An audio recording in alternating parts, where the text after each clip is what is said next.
over discharge protection, pero 22 naman siya mahigit. So I don't know,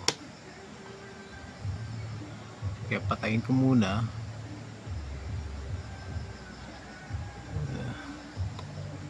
Check natin ulit.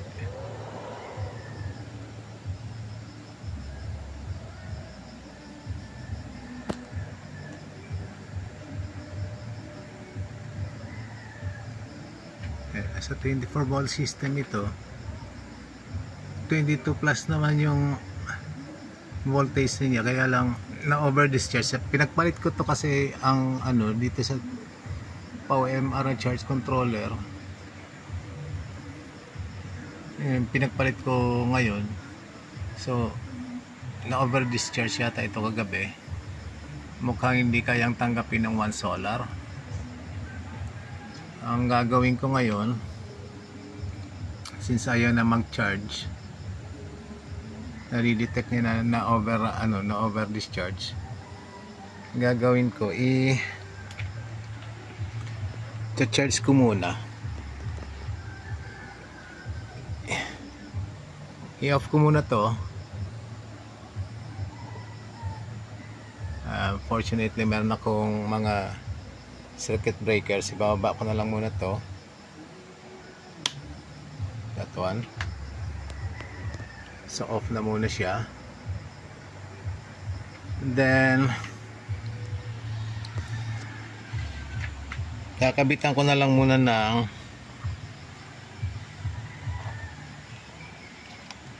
charger.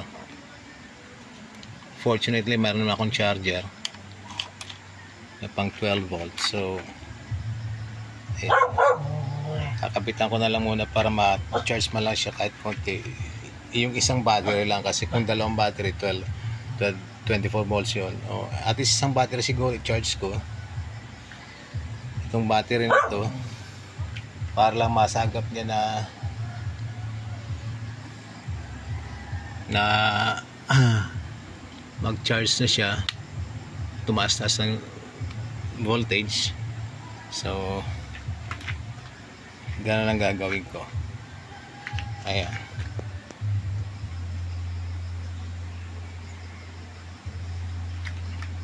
charge ko muna siya. Tingnan ko nga kung may apepeke ko yung 1 solar.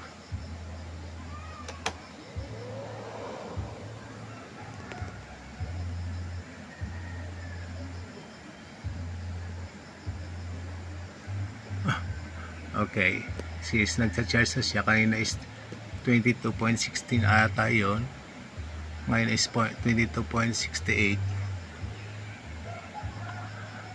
Hindi balance yung charge niya dahil isang battery lang tina-charge ko. Pero let's see kung magta-charge siya. I-on ko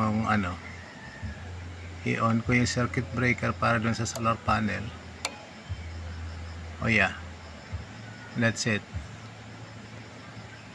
So it's now giving, nakakasagap na ng 26.7 volts na galing sa solar. Ito sa pinagpalit ko kasi ito yung 800 watts na solar panel, so naka 24 volts na siya. Now napakababa pa lang na binibigay na amperahe, it's only 0.23 amperes, but it should be okay. Out of 800 watts, nakakabigay na siya ng 5.9 watts and charging 0.24 amperes. Not that bad. It's early morning, very early in the morning. At least na-recognize niya si battery. So isang trick, no? I just want to say na meron ding trick. Pag meron kang charger, i-charge mo muna kahit saglit, makukuha siya na marirecognize siya pag na-over discharge. Otherwise, mas mahaba yung gagawin kong process. Kakabitan ko ng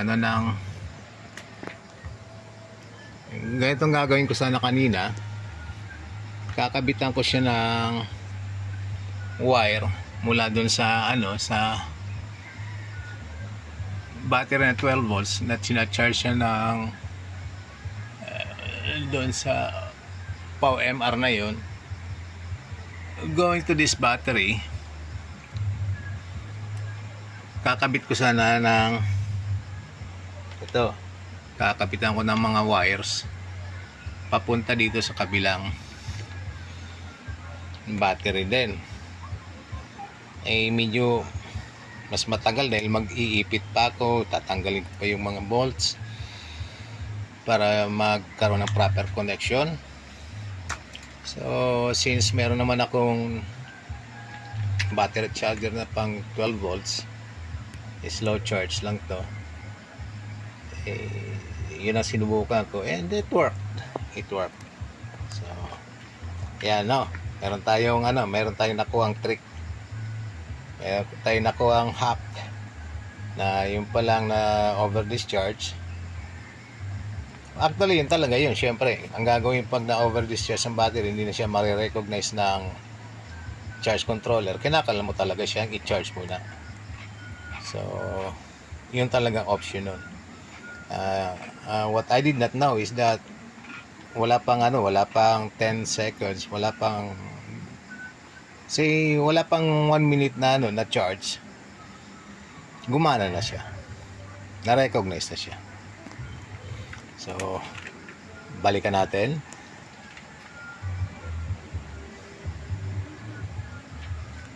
And ilan na yan?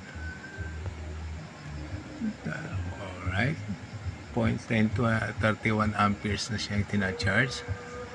I think hindi yan talaga siguradong naka 24.63 volts na yan siya, dahil sa nakakabit nga yung aking charger na galing doon sa kabilang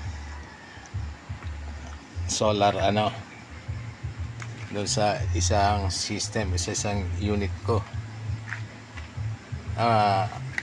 Natatry kong tanggalin ito ngayon, and I will see. Let us see kung anong magiging. Ayan, so medyo nagluloko na itong charger ko, pero pag tinanggal nag full charge na yung kanyang yung sa ilaw. It's hindi na masyadong dependable, but as long as it works. So balikan natin, ilan na bang charge niya.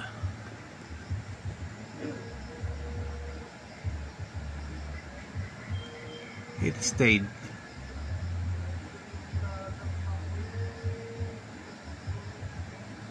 So napeke na siya. Maya hindi naman ako magkakabit pa dyan ng inverter. So maya mata-charge na siya ng maayos. Dire-diretso ng ng araw. Alright, cool. And the other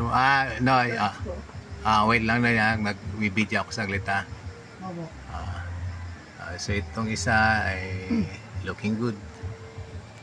Alright, so yun,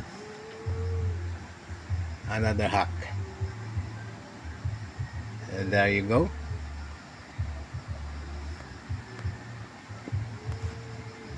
Alright.